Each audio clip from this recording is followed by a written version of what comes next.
Salut, c'est Julien. Dans cette vidéo, on va voir comment devenir consultant freelance. Donc, si tu as comme projet de te lancer en freelance en tant que consultant, ça va t'intéresser. Donc, on est parti de suite. Et d'ailleurs, si tu souhaites aller plus loin, tu as en description mon programme Freelance Academy qui te permet de voir toutes les stratégies que tu peux mettre en place pour avoir une activité 3, 4 fois, 5 fois plus rentable que la majorité des freelances en France. Donc, on est parti de suite. On commence en premier lieu par pourquoi devenir consultant freelance. Ensuite, on verra que faut-il maîtriser pour devenir consultant freelance et par où commencer. Donc commençons par le fameux pourquoi devenir consultant freelance. Alors il y a 4 points principalement. Le premier point, c'est l'autonomie et l'indépendance. Donc en tant que consultant freelance, tu es ton propre patron, tu peux travailler à ton rythme. Donc si tu as comme projet de vraiment travailler énormément, bah, tu peux te dire bah, je travaille tous les jours de la semaine pour vraiment avoir une accélération hyper puissante, c'est possible. Si à l'inverse, tu souhaites y aller plus tranquille, c'est aussi une possibilité. En deuxième point, c'est les opportunités de travail variées. Donc en tant que consultant, tu as l'opportunité de travailler sur de nombreux projets qui vont être vraiment différents et dans des domaines différents. Donc ça va être intéressant parce que toi, ça va te permettre d'en apprendre plus et au-delà de ça, même par rapport à ce qu'on verra un petit peu après, la création d'une offre, tu pourras mettre en avant les différents domaines pour lesquels tu as déjà travaillé en tant que consultant. Ensuite, en troisième point, c'est que c'est un métier qui peut être réalisé depuis n'importe où. Alors ça, c'est intéressant si tu souhaites préserver cette fameuse liberté géographique et ne pas être contraint à rester à un certain endroit. Peut-être qu'aujourd'hui, tu es vraiment super bien en France, mais tu te dis, ouais, dans 2, 3 ans, j'aimerais bien, pourquoi pas, travailler depuis un autre pays. Bah, si tu es consultant freelance, pour la majorité des clients, tu auras la possibilité de travailler depuis n'importe où, à condition que voilà, il n'y ait pas un décalage horaire trop important. Si tu dois faire des calls avec eux, il faut que ça soit possible, parce que si tu fais des calls et toi, il est minuit et chez eux, il est 16 heures. Voilà, ça va être compliqué à ce niveau-là, mais en tout cas, c'est vraiment une possibilité intéressante, c'est cette liberté géographique. En quatrième élément, c'est que c'est un métier qui offre de bonnes rémunérations. En moyenne, les TGM minimum pour un consultant sur un domaine dans lequel il est spécialisé, on est au minimum à 400 euros par jour. En sachant qu'on peut être vraiment beaucoup plus haut, parce que là, on parle d'un tarif journalier minimum, mais en réalité, si on crée une offre irrésistible au niveau d'un prospect qui répond parfaitement à toutes ces problématiques et à toutes ces objections, clairement, en tant que consultant, on peut avoir un TJM ouais, à 800, 1000 euros par jour. Encore une fois, ça se passe sur la création de l'offre en fait. Si on n'a pas juste une offre, mais juste un TJM, peu importe la personne qui nous contacte, c'est le même prix pour tous, ça marchera beaucoup moins bien de pratiquer des prix élevés plutôt que si on crée une offre irrésistible pour chacun de nos prospects. Et ça d'ailleurs, on le voit dans le programme Freelance Academy. Ensuite, que faut-il maîtriser pour devenir consultant freelance? Alors, il y a 6 points principalement, donc on est parti. Le premier point, c'est les connaissances approfondies dans un domaine d'expertise, parce qu'un consultant, c'est quelqu'un qui a vraiment une expertise dans un domaine. Donc, il faut vraiment bien connaître le domaine. Donc, comme je l'ai mis ici, tu seras chargé de fournir des conseils et de l'assistance à tes clients sur un domaine d'expertise très précis.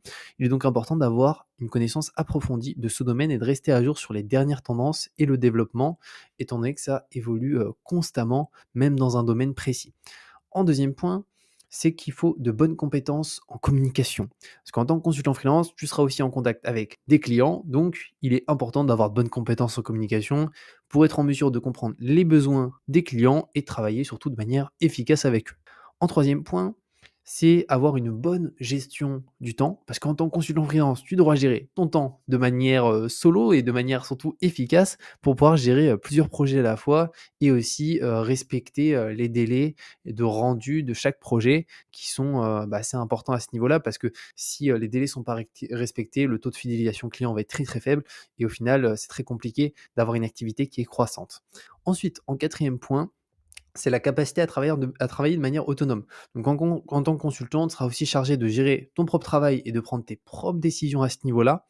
Donc important d'avoir de bonnes compétences en gestion de projet et de savoir travailler de manière autonome. Et pour ça, tu as des outils qui permettent de faire de la gestion de projet comme Trello, comme Asana, et qui te permettent vraiment de suivre l'évolution des projets clients pour être vraiment à chaque fois dans les temps, voire même rendre chaque travail que tu dois rendre à un potentiel client ou à un call, si possible, toujours que ça soit fait avant ou vraiment au bon moment. Donc à ce niveau-là, il y a des outils. En cinquième point, c'est une bonne présentation et prise de parole aussi en public qui sont assez importants en tant que consultant. Et en tant que consultant, comme je l'ai mis ici, tu devras souvent présenter tes idées et tes conseils à tes clients et à d'autres parties prenantes. Et donc important d'avoir de bonnes compétences en présentation et en prise de parole en public.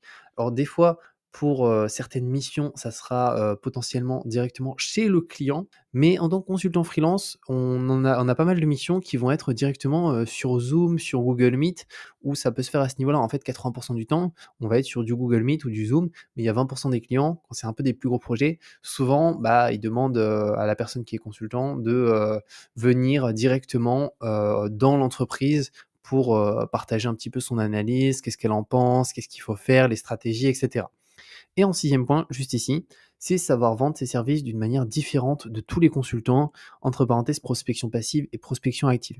Parce qu'en fait, même si les tarifs journaliers sont assez intéressants en tant que consultant lorsqu'on a un bon domaine d'expertise, la majorité des freelance consultants plafonnent très vite en termes de revenus. Il y a des consultants qui font 1000 euros par mois, 1500 euros par mois. Et très souvent, c'est parce qu'ils n'ont vraiment pas une bonne stratégie, ou ils ont des fois même pas de stratégie en prospection passive et en prospection active. Déjà, ils n'ont pas d'offre irrésistible, ils n'ont pas créé une offre vraiment qui est béton pour leurs prospects. Et au-delà de ça, ils ont une prospection passive et une prospection active qui est très mauvaise, mal faite, et donc forcément, ça convertit pas les prospects.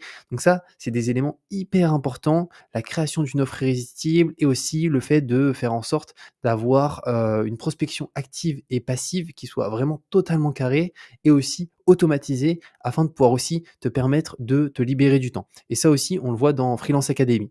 Ensuite, on a la partie par où commencer. Alors là, il y a 6 points, principalement 6 étapes. La première étape, c'est déterminer ton domaine d'expertise.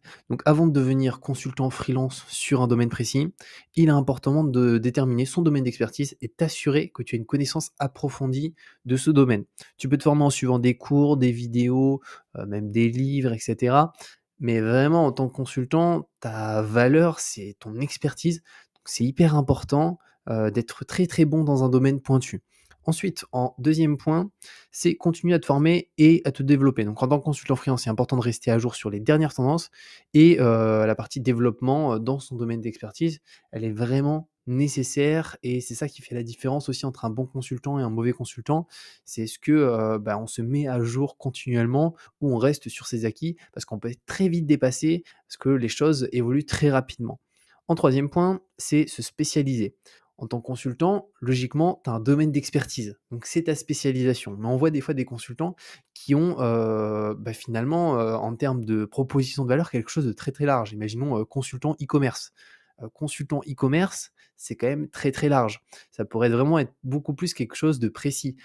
Consultant, imaginons SEO, donc vraiment la partie SEO pour les e-commerce ou consultant, imaginons, sur, la partie, landing, sur la partie, ergonomie d'interface. Voilà, sur des choses très, très précis. Parce que ça va nous permettre de pratiquer des prix beaucoup plus élevés. Au-delà de ça, de créer une offre irrésistible que le prospect ne pourra pas refuser parce qu'on sera vraiment la personne qui propose une offre qui répond à chacune des problématiques du prospect, avec à chaque fois une solution dans notre offre irrésistible, et ça nous permettra surtout d'avoir un TGM qui est beaucoup plus important que la majorité des consultants à ce niveau-là.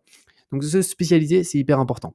En quatrième point, créer une offre irrésistible, donc ça on en a parlé, c'est un élément phare si on veut pratiquer des tarifs élevés, si on veut aussi finalement faire évoluer son activité vraiment d'année en année et augmenter son chiffre d'affaires d'année en année. Les offres irrésistibles, c'est indispensable. En cinquième point, juste ici, c'est prospecter de manière efficace en prospection passive et en prospection active. Donc ça, c'est ce qu'on a vu un petit peu aussi avant. Et en sixième étape, fidéliser ses clients tout en augmentant ses prix. Alors la fidélisation client, elle est hyper importante parce que c'est beaucoup plus facile de fidéliser un client que d'en trouver un nouveau. Donc fidéliser un client, ça se passe par des aspects assez logiques qui est finalement bah, avoir des résultats pour ses clients.